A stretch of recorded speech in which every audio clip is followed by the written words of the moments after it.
So I'm sure by now you guys are very well acquainted with my $661 build, the one that beats the PlayStation 5, and also the Series X's capabilities are, in a sense, overshadowed by it. Now, it's a very interesting build because apparently the market has contracted a lot. You can get this particular build CPU for about $89 on sale, maybe $100. It's $100 right now. That's a standard price. You can get a GPU like the 6750 XT or the 3060 and still be able to play a very good performance for anywhere from 314, 320, 299 is the 3060's price.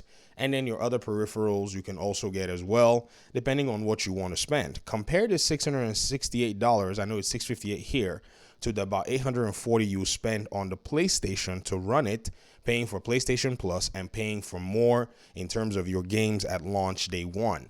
I have videos on these numbers where I actually did a live comparison on the video game costs right now for the last, say, 5 launches or releases, where on PlayStation and Xbox, those games are more expensive than you can get them on PC.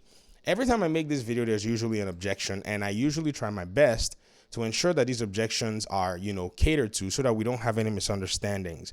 I got a comment here. Shout out to, Servari.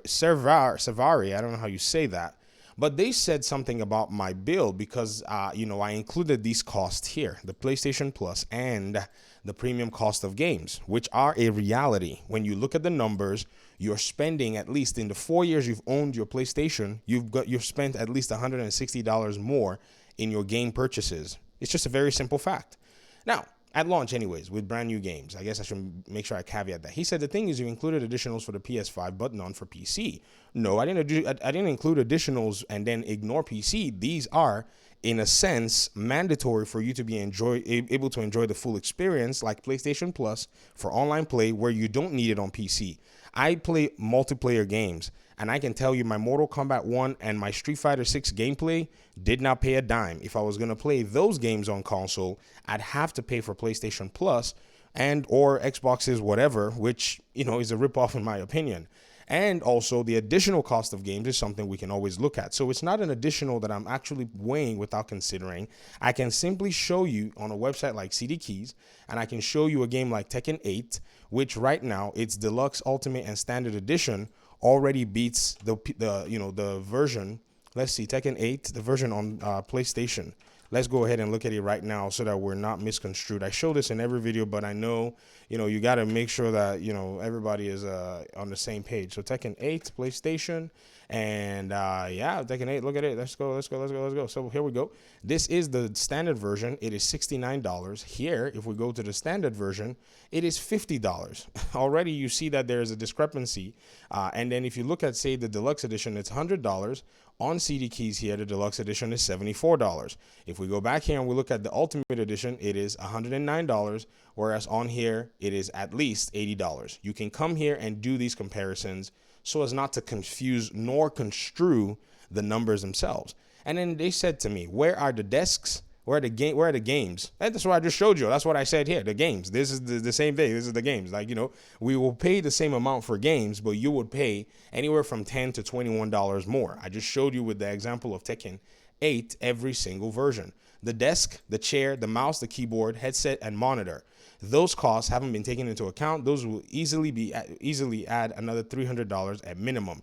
At being more realistic, £500 more. That is not true. You do not need a gaming chair. You do not need to go ahead and get yourself a monitor, a keyboard, and a headset is $13. I showed you guys in another video at minimum, or you can get it from your neighbor like you can get sugar. It's a very small cost. Even if I threw it into this calculation here, it still dwarfs the $840. However, I wanted to show you guys something. You can actually use a couch to play your games on PC. You don't need a monitor or a chair. You can basically hook up your computer to your PC. You can use your controller to fire up the experience and launch straight into Steam, big picture mode, which is basically a mode that just pops up your games, and your installed games or even the games in your library can be installed, and you can basically go ahead and fire it up. Now, this is really interesting because this person is using their build. They're showing it off here and saying, one step closer to the full console experience.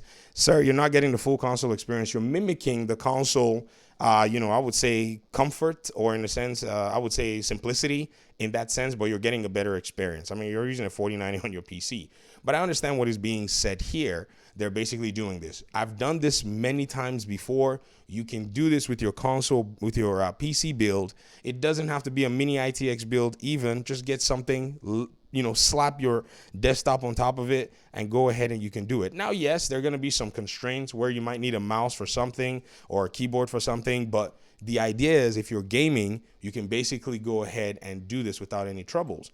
And so I replied, I said, if I had a chair, a headset and monitor to the PC, I'll have to do the same for the console. And this is an argument people attempted to make, but I usually try to say, let us desist from making this argument because it doesn't really help.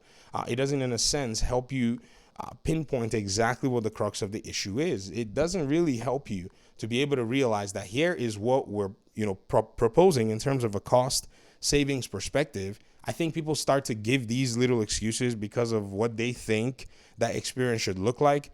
That does not have to be the case. In fact, what's crazy is for a wired experience, if you want to maybe connect your controller, in a wired sense, you can even buy yourself a really interesting USB cable. I know people on console that will stay wired because they're playing fighting games. They don't want any latency. You can do the exact same thing with your PC. Your console is basically a scaled down PC. Once you understand it as that, I think it starts to make a whole lot of sense at the end of the day.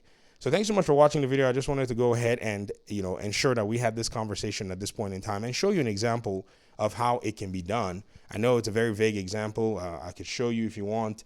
And let me hear your thoughts in the comment section. Thanks so much for watching. Appreciate you guys' time and audience. Hopefully we'll talk pretty soon in another one. Peace out.